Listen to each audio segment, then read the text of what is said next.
नमस्कार साहित्य प्रेमियों, आपका स्वागत है साहित्य सागर चैनल में। आज हम लेकर आए हैं मुंशी प्रेमचंद जी की लिखी कहानी। कामनातुरु राजा इंद्रनाथ का देहांत हो जाने के बाद कुंवर राजनाथ को शत्रुओं ने चारों ओर से ऐसा दबाया कि उन्हें अपने प्राण लेकर एक पुराने सेवक की शरण जाना पड़ा, जो एक छोटे से गांव का जागीरदार था।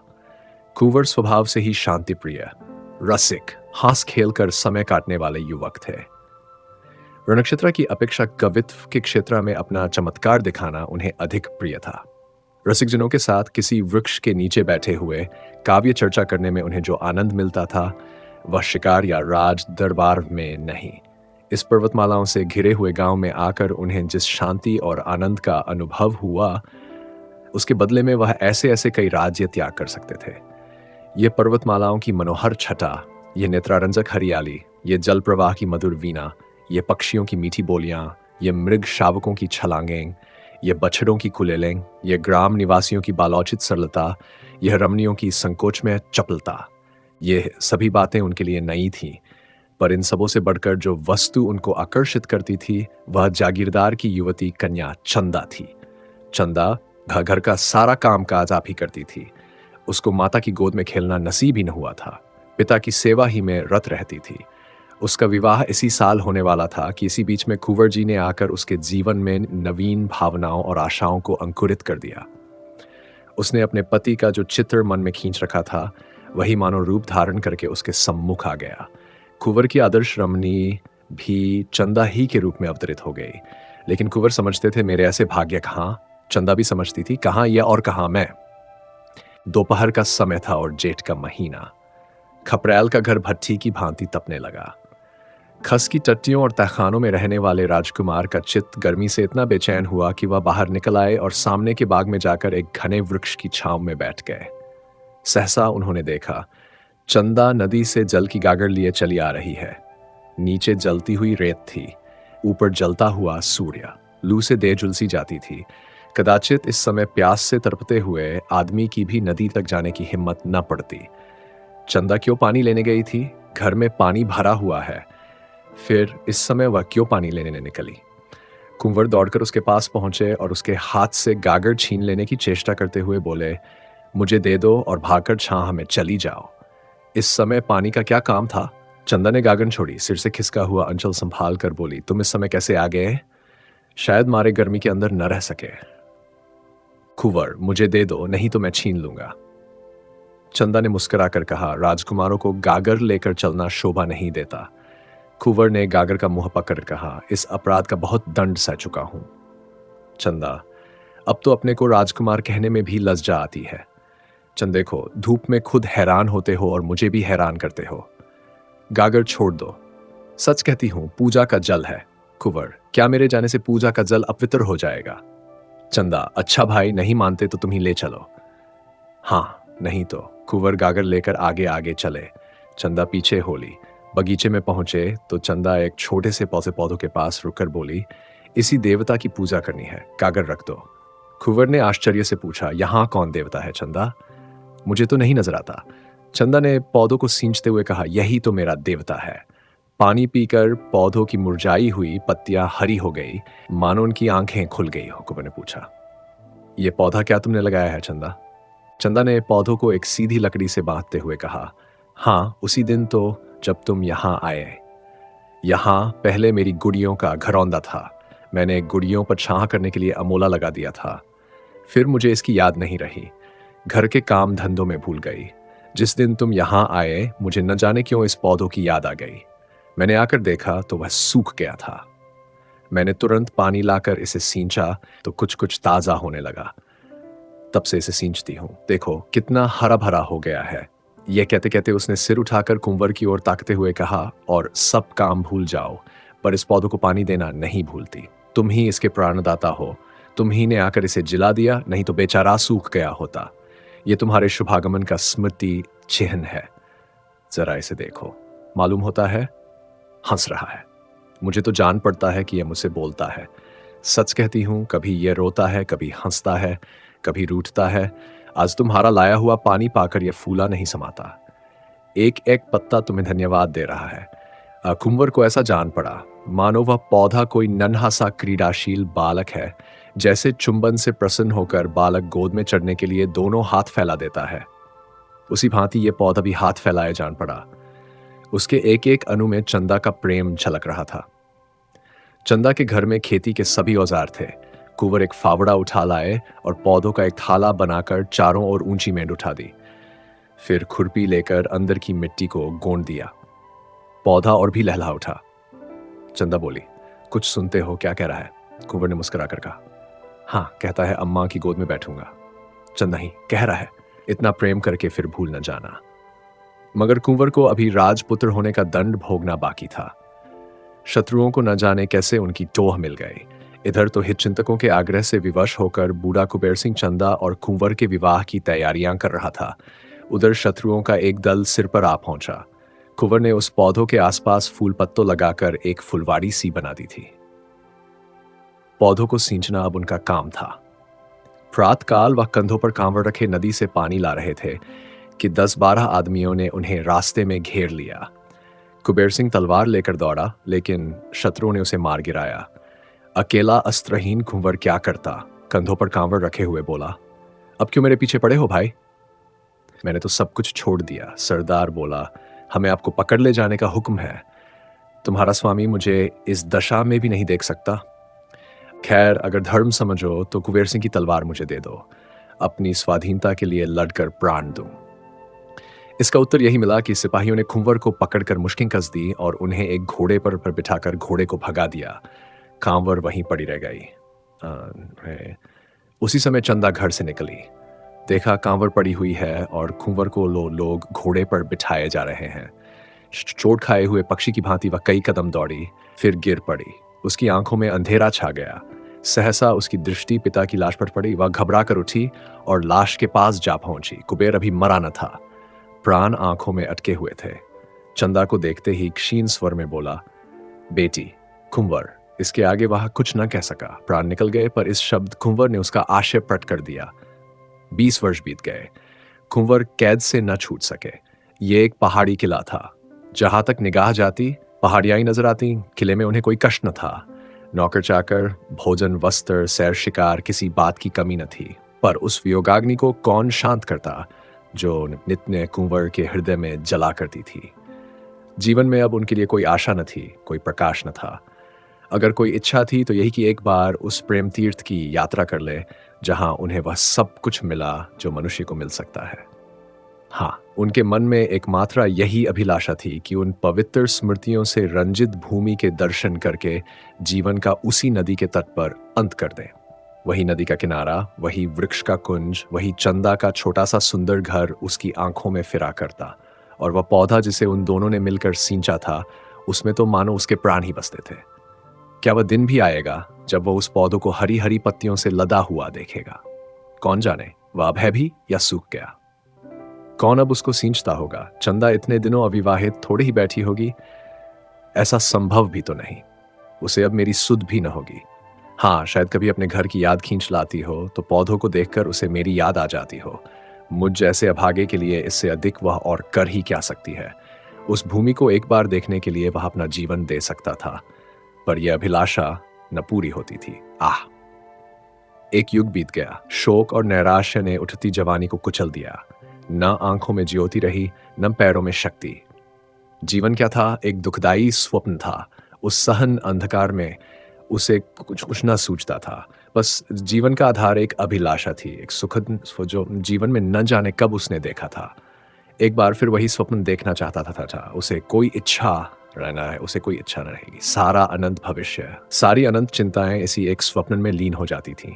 उसके रक्षकों को अब उसकी ओर से कोई शंका न थी। उन्हें उस पर दया आती थी।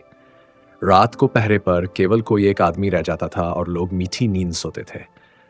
कुंवर भाग जा सकता है, इसकी कोई संभावना, कोई शंका न थी। यहां तक कि एक दिन यह सिपाही भी निशंक होकर बंदूक लिए लेट रहा। निद्रा किसी हिंसक पशु की भांति ताक लगाए बैठी थी। लेटते ही टूट पड़ी। कुंवर ने सिपाही की नाक की आवाज सुनी। उनका हृदय बड़े वेग से उछलने लगा। यह अवसर आज कितने दिनों के बाद मिला था। वह उठे, मगर पांव थर थर कांप रहे थे। बरामदे के नीचे उतरने का साहस न हो सका। कहीं इसकी नींद खुल गई तो। हिंसा उनकी सहायता कर सकती थी। सिपाही की बगल में उसकी तलवार पड़ी थी, पर प्रेम का हिंसा से बैर है। कुंवर ने सिपाही को जगा दिया। वह चौंक कर उठ बैठा। रहा सहा संशय भी उसके दिल से निकल गया। दूसरी बार जो सोया तो खर्राटे लेने लगा। प्रातःकाल जब उसकी निद्रा टूटी तो उसने लपक कर कुंवर के कमरे में झांका। कुंवर का पता न था। कुंवर इस समय हवा के घोड़े पर सवार कल्पना की द्रुत गति से भागा जा रहा था, उस स्थान को जहां उसने सुख स्वप्न देखा था। किले में चारों ओर तलाश हुई। नायक ने सवार दौड़ाए, पर कहीं पता न चला। पहाड़ी रास्तों का काटना कठिन, उस पर अज्ञातवास की कैद, मृत्यु के दूत पीछे लगे हुए जिनसे बचना मुश्किल। कुंवर को कामना तीर्थ में महीनों लग गए। जब यात्रा पूरी हुई तो कुंवर में एक कामना के सिवा और कुछ शेष न था। दिन भर की कठिन यात्रा के बाद जब वह उस स्थान पर पहुंचे तो संध्या हो गई थी। वहां बस्ती का नाम भी न था। 2-4 टूटे फूटे झोपड़े उस बस्ती के चिन्ह स्वरूप शेष रह गए थे।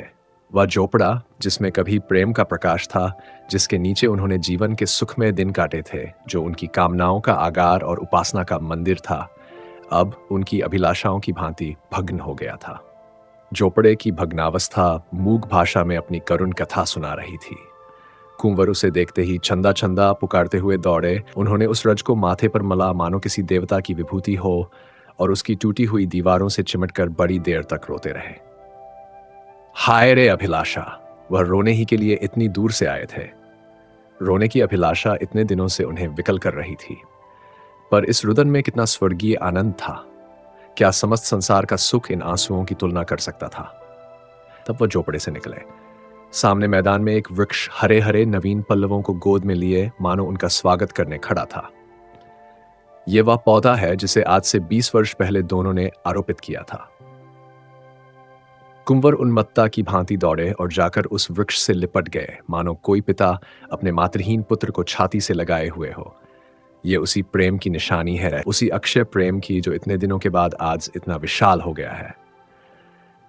कुंवर का हृदय ऐसा हो उठा मानो इस वृक्ष को अपने अंदर रख लेगा, जिसमें उसे हवा का झोंका भी न लगे।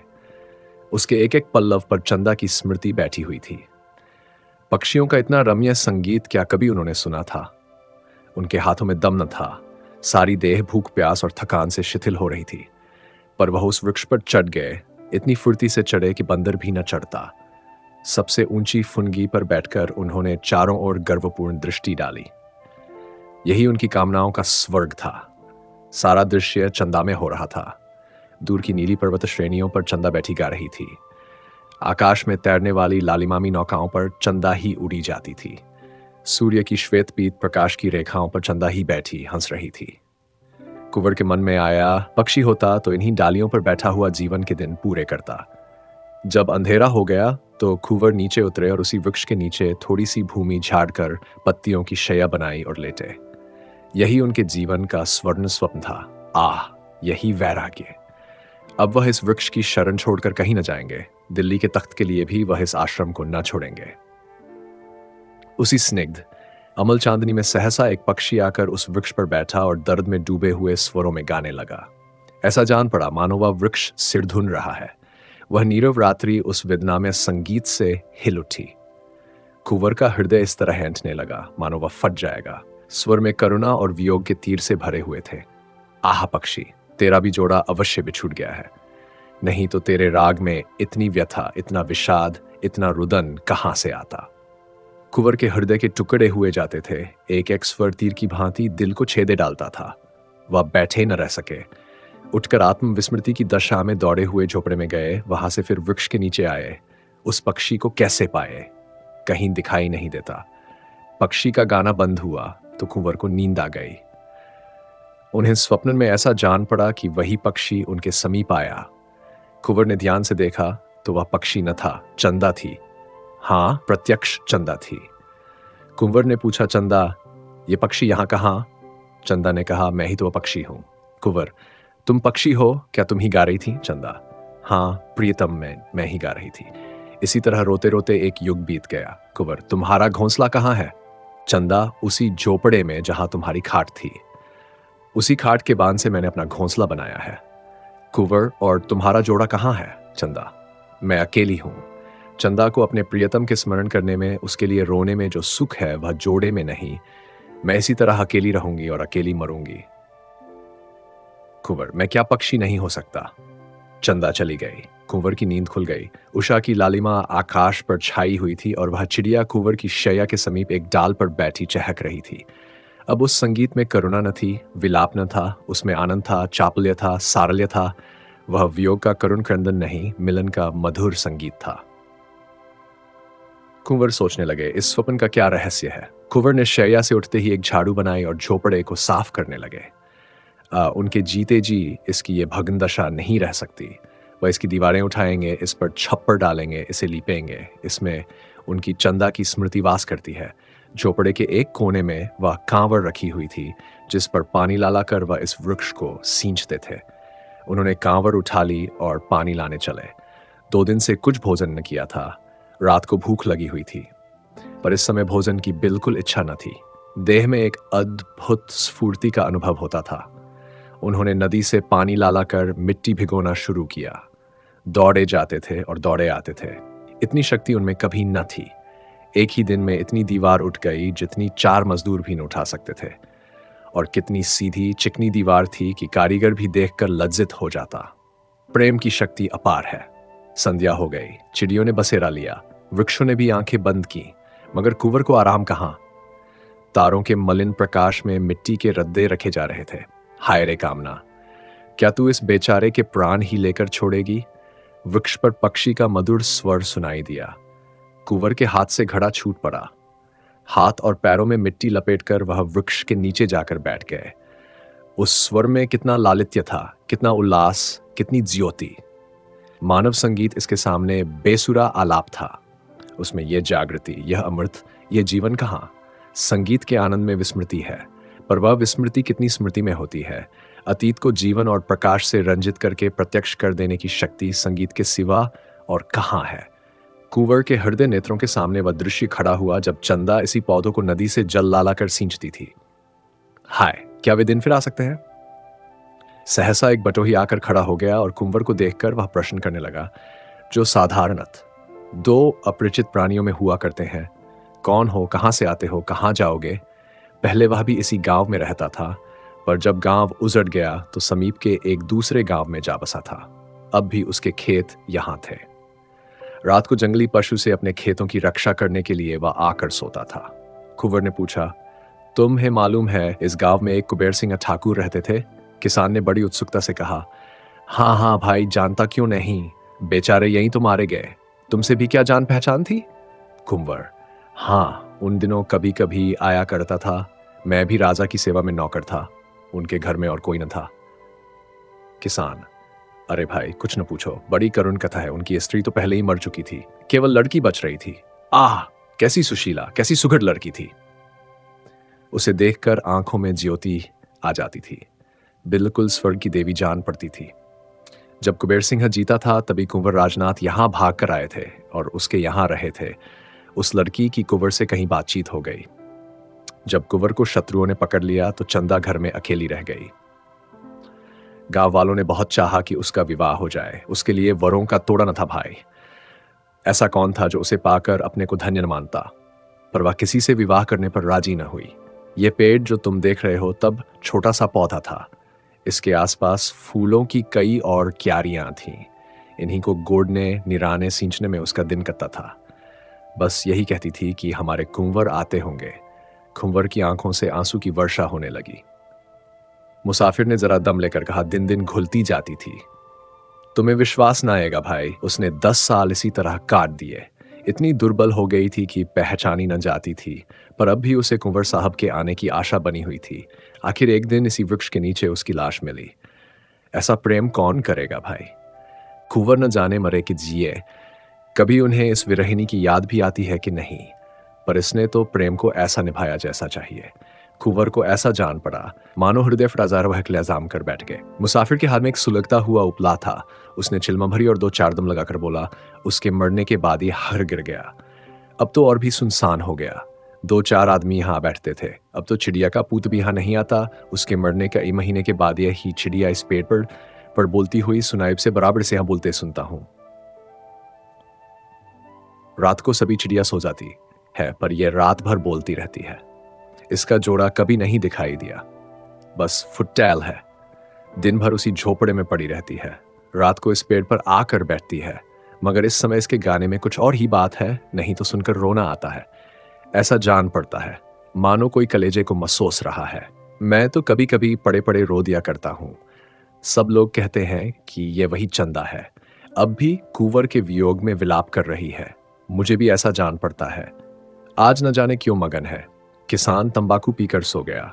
कुंवर कुछ देर तक खोए हुए से खड़े रहे, फिर धीरे से बोले, चंदा, क्या सचमुच तुम ही हो? मेरे पास क्यों नहीं आती? एक क्षण में चिड़िया आकर उनके हाथ पर बैठ गई। चंद्रमा के प्रकाश में कुंवर ने चिड़िया को देखा।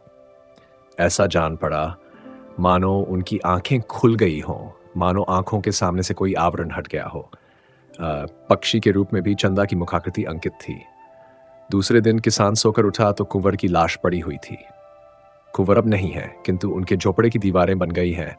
ऊपर फूस का नया छप्पर पड़ गया है और झोपड़े के द्वार पर फूलों की क्यारियां लगी हैं। गांव के किसान इससे अधिक और क्या कर सकते थे? उस झोपड़े में अब पक्षियों के एक जोड़े ने अपना घोंसला बनाया है। दोनों साथ साथ दाने चारे की खोज में जाते हैं, साथ आते हैं। रात को दोनों उसी वृक्ष की डाल पर बैठे दिखाई देते हैं। उनका सुरम्य संगीत रात की नीरवता में इन्हें दूर तक सुनाई देता है। वन के जीव जंतु वह स्वर्गीय गान सुनकर मुग्ध हो जाते हैं।